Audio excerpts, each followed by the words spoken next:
足並みを揃えてゆこうお互いを信じ合う五人の仲間まるでスファイブに預けた命飛ぶぜ宇宙の果てまでもみんなの笑顔も近い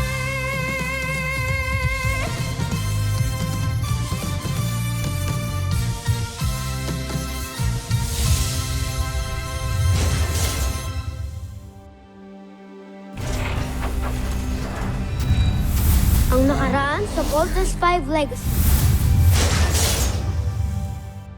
Soldier, taglay mo ngayon ang pambihirang katangian ng Amoeba. Kaya susubukan ko na ngayon ang iyong lakas. Malakas na yung signal dito. Malapit na tayo sa location. Saan ang gagaling ang sinyalis na yan? Malamang, si Rotgar ang may pakana niyan. Lakasan niyo pa. Ang neriya ng aparato. Ewan ko lang, kung matuntun pa nila to, Kung nawala yung signal, ibig sabihin nakita kami ng mga kalaban. Hindi pa rin umalis ang kalaban natin. kaya ilabas niyo na ang aking Beast Fighter. Beast Fighter detected! Mukhang yan yung kalaban natin earlier. Mas lumaki siya. Aerial bomb! Dito na si Mark, guys! Alam nyo nang gagawin. Let's vote!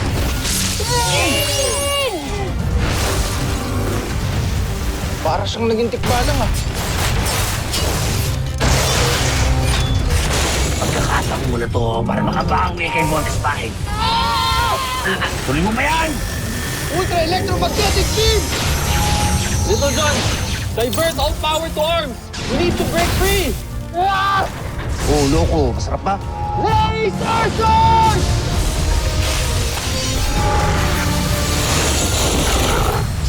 Sige, Draco! Huwag kong titigilan yan! Sa susunod na magmagaling ka pa, kamatayan ang magiging kaparusahan mo. Hindi ko makakalimutan ang ginawa niyo sa akin. Hindi ko kayo mapapatawad. May isa pa akong alas. Babayaran niyo ang kalupitan na ginawa niyo sa akin.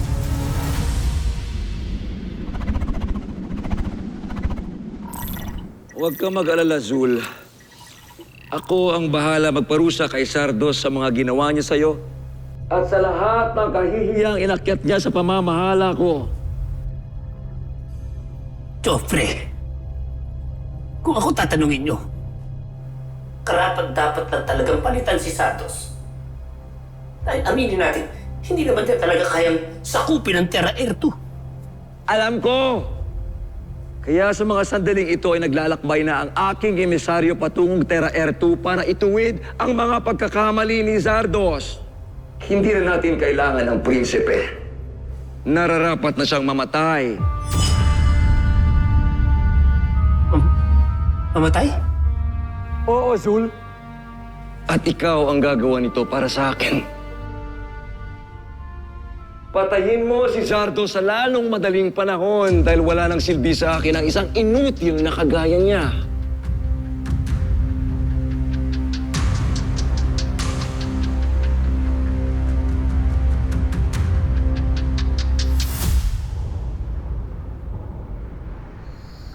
Little John, gabi na. Kaya na, matulog na tayo. Kuya, paano si Papa? He's out there somewhere. Kailangan niya tayo. Umalis tayo, Kuya. Sabihin natin kay Kuya Steve. Dalhin natin yung vault machines natin. Hanapin pa natin siya, Kuya. Gusto ko na makilala, makasama yung totoong Papa ko. Papa natin. Little John, makinig ka kay Kuya, ha? Hindi kasi tayo papayagan ni Dr. Hook hanggang hindi nalalaman ng CBF yung exact location ni Papa. No choice tayo kundi sundin yung protocol na yun. Tsaka hindi tayo pwedeng lumabas nang walang order yung commanding officer natin.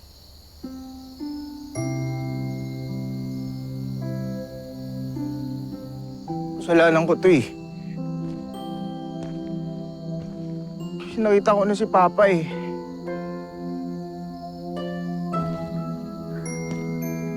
Kunting-kunti na lang matatakas ko na siya.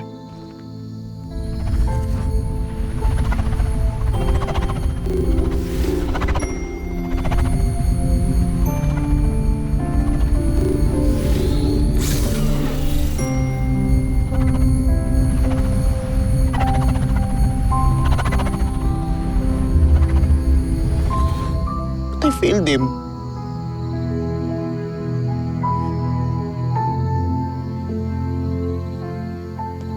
Napaka-loser ko talaga. Lahat ng tao nadidikit sa akin. Lahat ng tao nadidikit sa akin, nawawala pa eh. Si Mama. Si Judy. Tapos ngayon naman si Papa.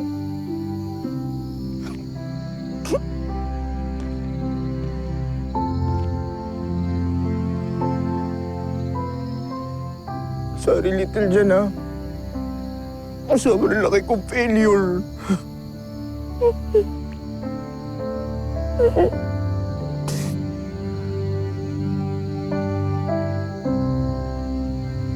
Alam mo, Kuya, hindi ka naman failure eh. Mataba ka nga lang pero di ka failure. Ano ka? Nakasar ka pa eh. Ano kung hindi lang kita love, tagal na kitang ginulpi. Pero huwag ka na malungkot, ha? Importante, alam natin ngayon na buhay si Papa. At mabubuo tayong lahat ulit. Yun na lang yung pag-pray natin na sana si Papa yung prize sa lahat ng mga sakripisyong ginagawa natin para mailigtas tong buong mundo. Okay? Bubuo tayo ulit. Kakasama-sama tayo ulit. Tulad nga nasabi ni Mama, be brave, Be strong. be strong.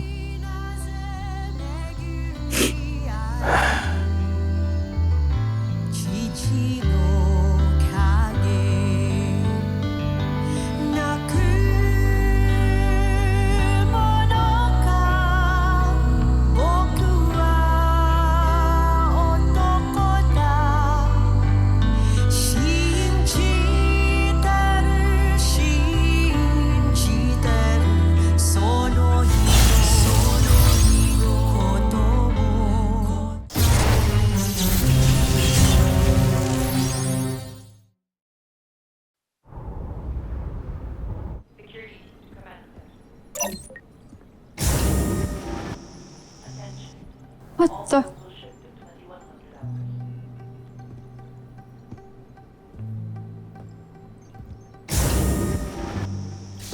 Flowers for you, Miss Jamie Robinson. Ano to, Mark? Dinner. Para sa'yo. Ano? How did you get in my room? And... Mark, where's my bed? Grabe ka naman, yung pa talaga napansin mo. Di man lang tong pinaghirapan kong setup. Sorry. It's really cool. Grabe yung effort, ah. Eh, kasi naisip ko lang naman, nung huling ginawa ko sa'yo to, napangiti kita. So, please take a seat. I was just hoping to see that smile on your face once again.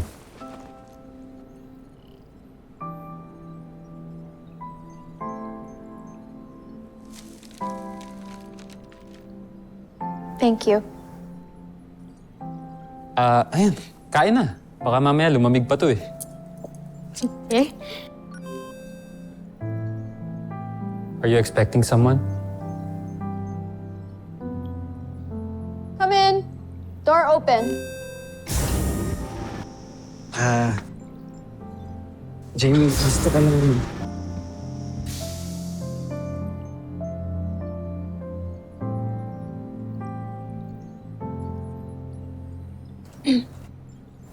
Sorry, I didn't know na busy pala kayo. Gusto mong kumain? No, okay lang. Okay lang.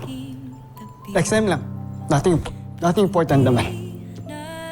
Isip na baka ikaw nang para sa akin. Kala kaibigan lang, pero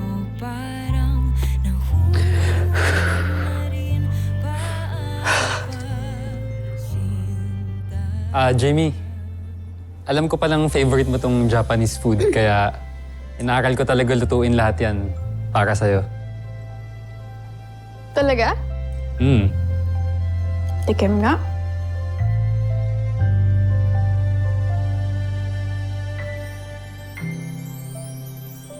In fairness, masarap pa.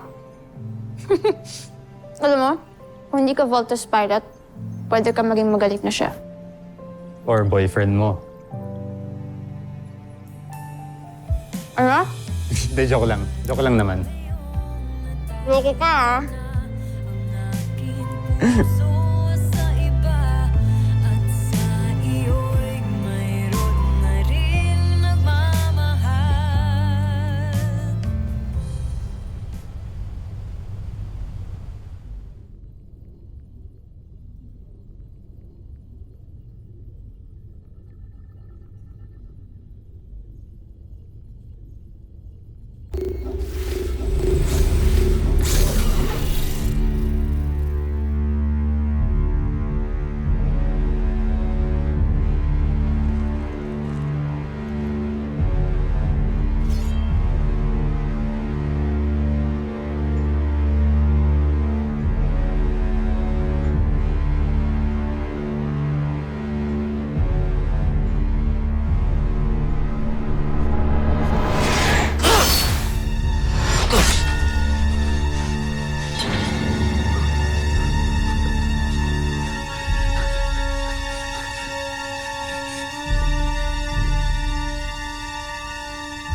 Napakagandang palabas, General Zhu.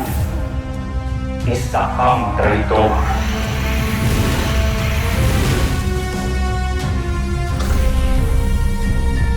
Wag! Bawakin! Wag! Wag!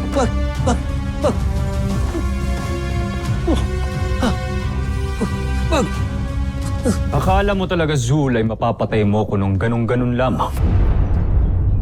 Napakatalino ng ating prinsipe para isipin mo mauuto mo siya. May kutob na akong gagawin mo sa akin ito, Zul. Ngunit, hindi ako kasing bobo mo. Patawarin mo ako, Joffrey! Joffrey! Maawa ka sa akin! Maawa ka sa akin, Joffrey!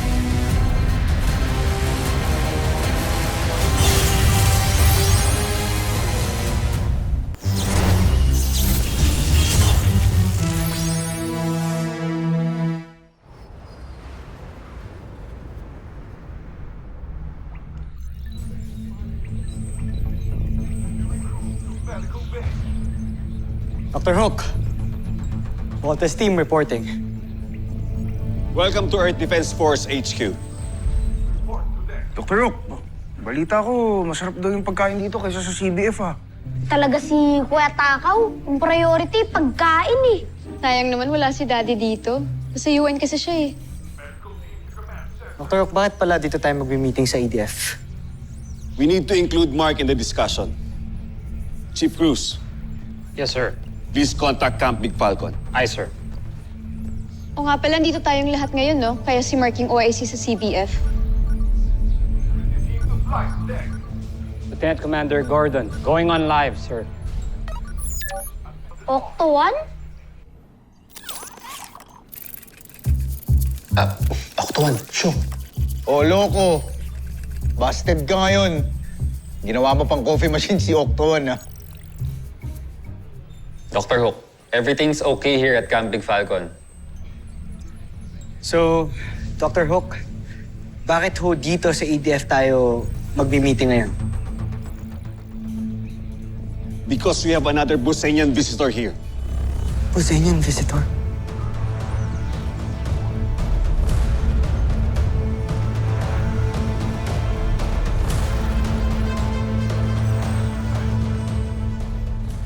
After what happened to Manuel and that humanoid Ned Armstrong, I made a rule, no Busenian will ever step foot in Camp Big Falcon ever again. Tama. Dahil nakakota na tayo sa mga unwanted visitors sa CBF. That's why I decided to bring the alien here in EDF. Hindi lang ako nakasisiguro kung makakatulong siya sa atin o magiging panganib siya. Chief Cruz, please call the Busenyang visitor here. Right away, sir.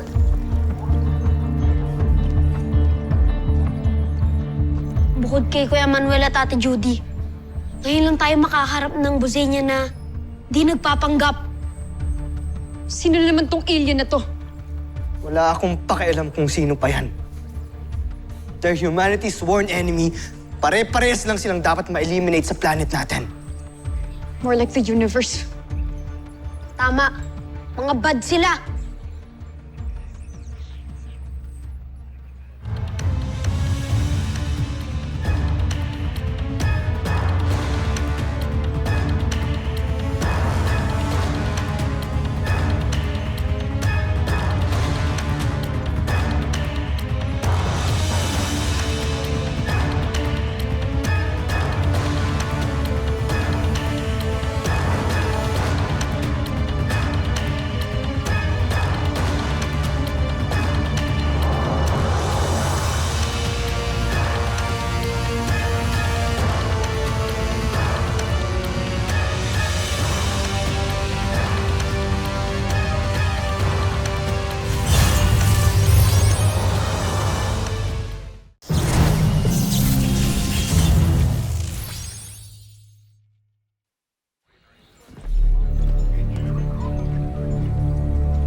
Team, meet General Zul, one of the head scientists of Boson.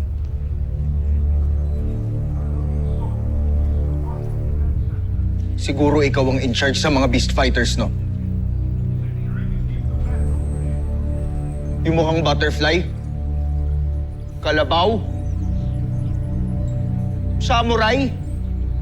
Hito at Little Dinosaur? Ako nga. Pero isa lang ako sa mga lumilikha ng mga beast fighters na nakakalaban nyo. 3 kaming general ni Prinsipe Santos. Wala akong pakialam dahil ikaw pa rin yung pumatay kay Mama! Lieutenant Armstrong! Calm down! Easy, Big Bird. I'm curious to know why he's here. Huwag niyo ako saktan. Hindi ako kaaway. Narito ako para humingi ng saklolo sa inyo at makipagkaibigan.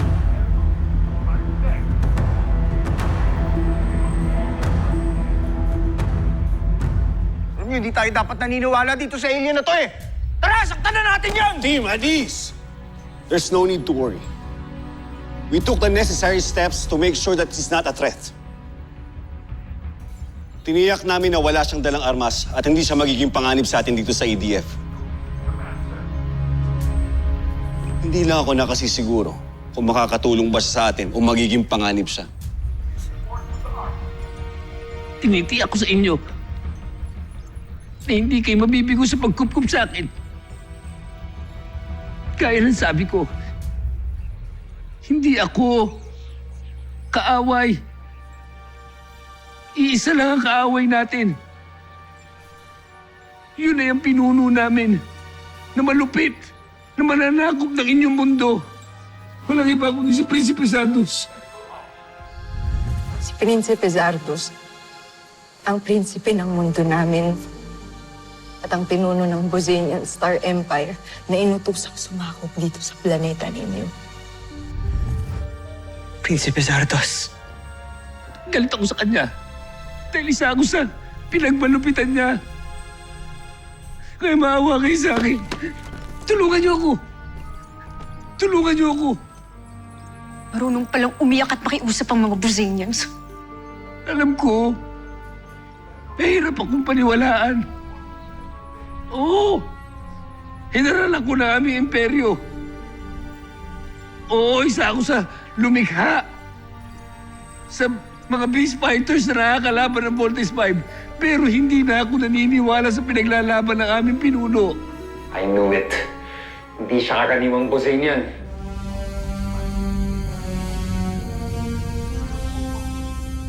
Paano ka namin kaawaan? kung sinasakop mo yung mundo namin at pinatay mo yung nanay namin. Pati na rin kay Dr. Smith. Oo, inaamin ko yan. Pero hindi ko na kaya kalupitan ng aming pinuno. Hindi lang sa mga tagalupa kagaya nyo, kundi sa mga nakabababa sa kanya. Kaya tumakas ako. Kasi gusto ko lang naman ng katahimikan, na kalayaan. Hindi ko na kaya yung kalupitan na inuutos siya sa amin. Alam mo, itigil mo na yung drama mo. Kasi hindi pa rin ako naniniwala sa'yo. Tama. Dahil lahat ng mga dumadalaw na Buzanians dito, mga sinungaling at manloloko na katulad mo! Pati Judy! Natutunayan ko sa inyo. Totoo sinasabi ko. Dadali ko kayo doon sa lihim na kastilyo na kung saan matatagpuan niyo si Prinsipe Zardos.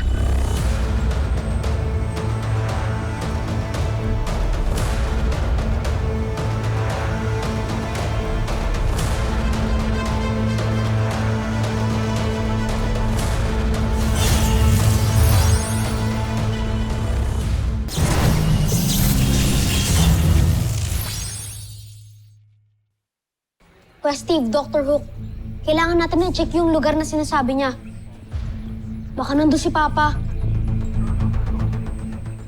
Baka nandoon ang papa nyo? O baka trap na pwedeng pumatay sa atin? Guys, ito na naman tayo eh. Tanging siya lang yung nakakaalam ng totoo.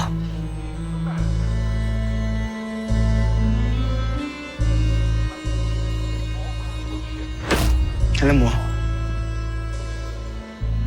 hindi ko alam kung nagsasabi ka ng totoo o niloloko mo lang kami para ihatid kami sa kamatayan namin. Pero once na malaman kung niloloko mo kami, May mga bihag na mga tagalupa. Mga kagaya niyong mga tao. Nandun po ba ang Papa namin? Si Dr. Ned Armstrong. Ned Armstrong? Si Ned Armstrong. kilala mo siya? Hindi. Niloloko mo ba kami? Hindi ko alam. Hindi ko alam kung nandun si Dr. Ned Armstrong. Hindi ako nakakasiguro kung nandun siya. Malamang nandun siya. Maaaring nandun siya. Hindi na ako nakakasiguro.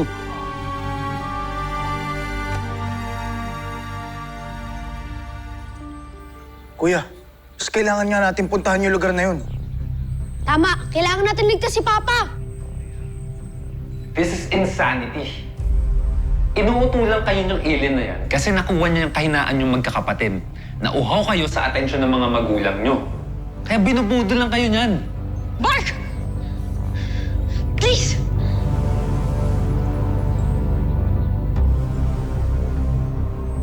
Dr. Hawk, what do you think?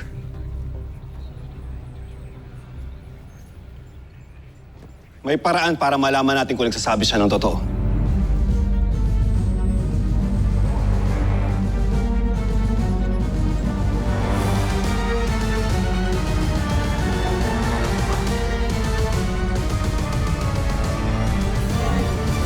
Susunod sa Voltes 5 Legacy.